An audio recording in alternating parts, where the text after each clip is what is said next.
Yes, we just wanted to report that following up from the trailer coverage, we promise we're not going to milk this thing too dry. Yes, But we are. yeah, we're going to beat this thing into the ground. It's what you guys want. We're going to be Terrifier people now. Um, Terrifier 3 is finally gotten an official release date coming October 25th, 2024. Now, I was really happy that they made this announcement. I literally called it out in our breakdown where I was like, I just think that that would have been, the final cherry on top of that teaser trailer would have at least been nice to right after the wreath goes away to have that announcement. But hey, day late, but certainly not a dollar short on that one. This is good news. I'm happy to hear this. And to be real, I would have been just as happy if they would have put this in December at this point. Like any time between that October, November, December area, I think is ripe for this. But October, I mean, it's Arts Month just as much as it's Michael's month, and all these other great horror icons. So let's do it. Let's get back into theater. A little later this time, he's actually going to be up a little closer to when a lot of the big boy slots get taken up for, horror movies. So like this is the Five Nights at Freddy's slot, and usually like the week before this is another big horror movie. So we'll have to see what the competition looks like. But I mean, can they repeat the same success? I think with how rabid the fan base is, like you said, Luke, that I think they'll do pretty damn well. Yeah, absolutely. I think this is a no-brainer. Yes, this isn't like a huge studio that's backing Terrifier or anything like that, as Damien Leone kind of mentioned in this little interview there, saying, there are some boundaries he really wanted to push with Terrifier through 3 and knew he kind of had to go it alone instead of, going with a giant studio.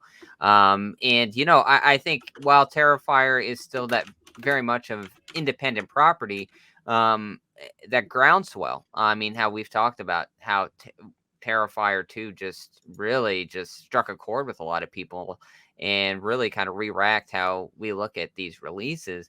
Art the Clown and Terrifier as a property is pretty much a big boy now. I think when we kind of go into the month of October, I think there are a lot of fans that didn't know about Art, and then with this big groundswell that came out last year, I think, and being VOD, being released on Blu-ray, I think a lot of people are actually finding Art the Clown in the Terrifier property now. And yeah, it's not a Michael, it's not a Freddy, it's not a Jason, but I think in terms of these independent horror properties, and when we start talking about these characters that are going to really carry us probably for the next decade, I think Terrifier and Art the Clown is easily in that conversation. No, I agree. I think that as much hate as I might get for this, I'm not going to consider him a true big boy just yet. I think get that third film under your belt, and that's great. I think that will cement him. But I'm going to hold out just a minute. I think that he's grown a lot right now. But even you got it, to be fair, when Terrifier 1 came out, he was still pretty niche.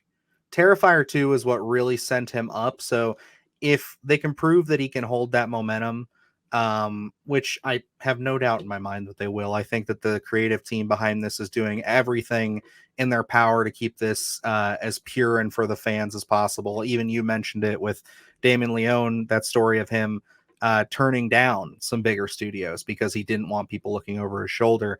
I respect the hell out of that. But, it gives me full confidence.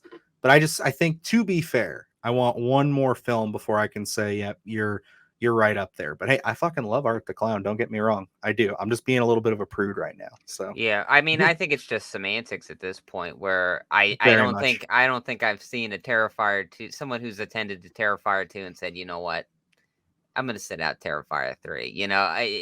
It's gonna be as big, if not bigger, because I think the fan base has grown Oh yeah. so much since last year.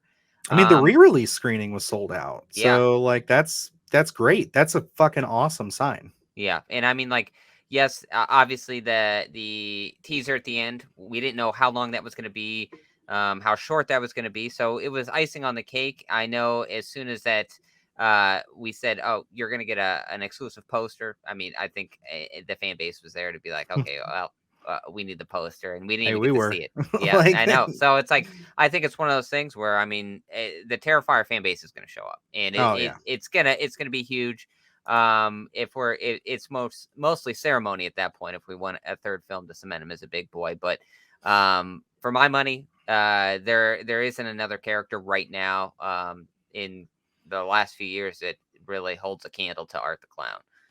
Oh, if we're talking modern, absolutely. Yeah, he is the most. He's bigger than Victor Crowley, bigger than any of these other horror slasher properties that have come up. But I mean, it's uh it's definitely, I can give him that. But before I can set him right next to the big three, I wanna get one more film in there, at least in my book. But yeah, I mean, I think, even if Terrifier 3 were to come out and, people be like, not as good as the second one, but still, serviceable, I still think that the character will more than likely go on and become an all-time icon in Yeah. the slasher genre. No problem. No questions asked. Oh, absolutely. I think and I guess for my money, I think we've reached that point where Terrifier 2, Terrifier 3 I think is going to be big. They're going to push the boundary even more. I don't know if you'll be able to recapture the magic of 2. 2 was just something absolutely special in terms of Yeah, being able to go see it. I think 3 is going to be quality as well, but it's just 2 was there was magic in the air that night. it You really know, was. and those subsequent rewatches they just get better and better.